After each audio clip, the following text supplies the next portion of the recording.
সদস্য নদিয়া জেলা পরিষদ চাকদার দক।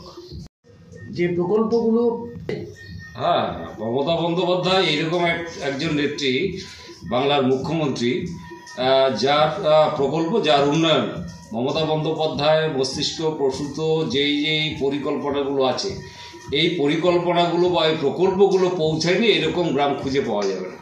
এবং প্রত্যেকটা জায়গায় মমতা বন্দ্যোপাধ্যায়ের যে পরিকল্পনা বা প্রকল্প রয়েছে, সেই প্রকল্প এবং পরিকল্পনা প্রত্যেকটা গ্রামে পৌঁছেছে এবং মানুষ সুযোগ সুবিধা পাচ্ছে।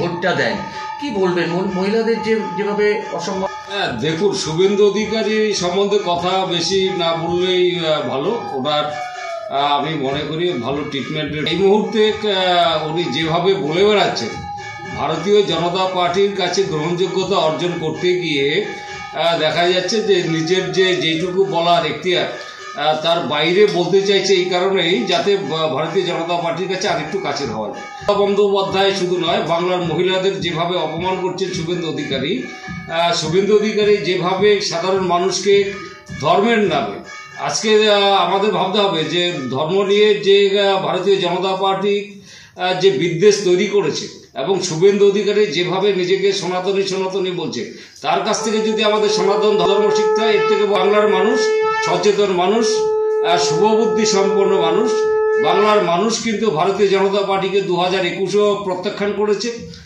2024-ও প্রত্যাখ্যান করেছে। আগামী 26-এ মমতা বন্দ্যোপাধ্যায়ের যে উন্নয়ন, মমতা বন্দ্যোপাধ্যায় সাধারণ মানুষ, খেটে খাওয়া শ্রমজীবী প্রত্যেকটা শ্রেণী সম্প্রদায়ের মানুষের উপর যেভাবে তার সরকারি প্রকল্প বাড়িতে বাড়িতে পৌঁছে দিয়েছেন, তার নিরিখেই কিন্তু আগামী দিনে মমতা বন্দ্যোপাধ্যায় চতুর্থবারের জন্য মুখ্যমন্ত্রী হওয়া শুধু সময়ের অপেক্ষা। শুভেন্দু অধিকারী যা করছে, যা বলছে, অনেকেই এটা পাগলের প্রলাপ বলছে। মমতা বন্দ্যোপাধ্যায়কে শুভেন্দু অধিকারী বলতে চাইছেন যে তাকে নাকি এবারে বিরোধী নেত্রী করে ছাড়বে। আমি শুভেন্দু অধিকারীকে বলবো, শুভেন্দু অধিকারী থেকে আজকে শুভেন্দু দাদা আছেন, দাদা থেকে দিয়ে দাদু হয়ে যাবেন, তাও বাংলার মুখ্যমন্ত্রী কিন্তু আপনি হতে পারবেন না কোনোদিনই না। ভারতীয় জনতা পার্টি জাতপাতের রাজনীতি, বাঙালি বিরোধী, বাংলার বিরোধী এই পার্টিকে বাংলার মানুষ কিন্তু গ্রহণ করছে না। কি বলছে না যে রাজনীতি কোন দিকে? দেখুন, এটাও রাজনীতির একটা দিক।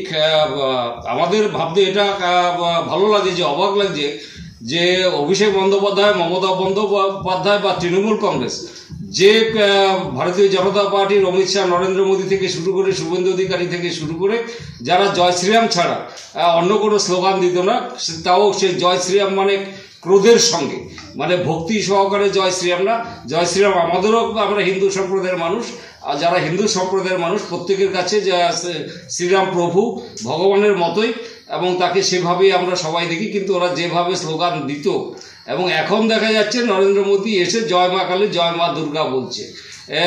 আর কিছুদিন পর 26-এ নির্বাচনের পর নরেন্দ্র মোদী এবং অমিত শাহ থেকে শুরু করে শুভেন্দু অধিকারীরা তো আছেনই, প্রত্যেকেই জয় বাংলাও বলবো। কথা অনুযায়ী 2026-এর 21শে জুলাই যেই কথা বলেছিলেন অভিষেক ব্যানার্জি, জয় বাংলা বলিয়ে ছাড়বো, সেটা কতটা সত্যি বলে মনে হচ্ছে? একদম, কারণ জয় মা কালী, জয় মা দুর্গা, আমরা যখন আমার বাংলার মানুষ যখন এই জয় মা কালী, জয় মা দুর্গা বা দুর্গা কালী বা কালী পুজো, বিভিন্ন পুজো আমরা আমাদের হিন্দু ধর্মের মানুষ এখানে পালন করছে, কোনো ভেদাভেদ নেই, অনেকে অনেক রকম পুজো করছে।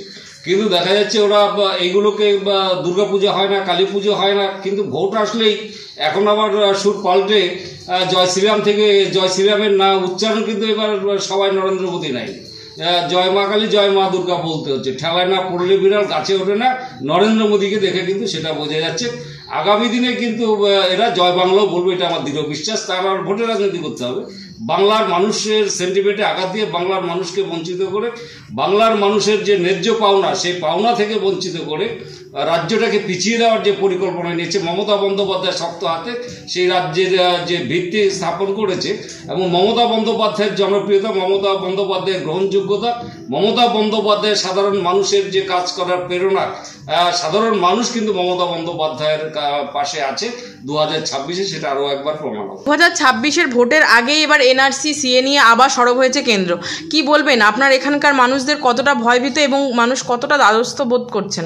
দেখুন, আমরা বাজারে গেলে বা কোথাও যদি যাই, কোথাও যদি চলার পথে সাধারণ মানুষের সঙ্গে দেখা হয়, অনেক এই এলাকার বহু মানুষ আছে। সৈশপুর, আমার এই চাকদা ব্লকেটে আমার জেডপির আন্ডারে সৈশপুরের গ্রামের একটা ফ্যামিলির যাত্রীকে ঘুরতে তো মিলিয়ে 10 জন মানুষ, তারা কর্মসূত্রে মহারাষ্ট্রে কাজে গিয়েছিল, তাদেরকে ওখানে আটক করে রেখেছে। এখনো পর্যন্ত তারা আটক আছে, তাদেরকে চেষ্টা করছে রাজ্য সরকার। তাদের অপরাধ, তারা বাংলা বলেছে।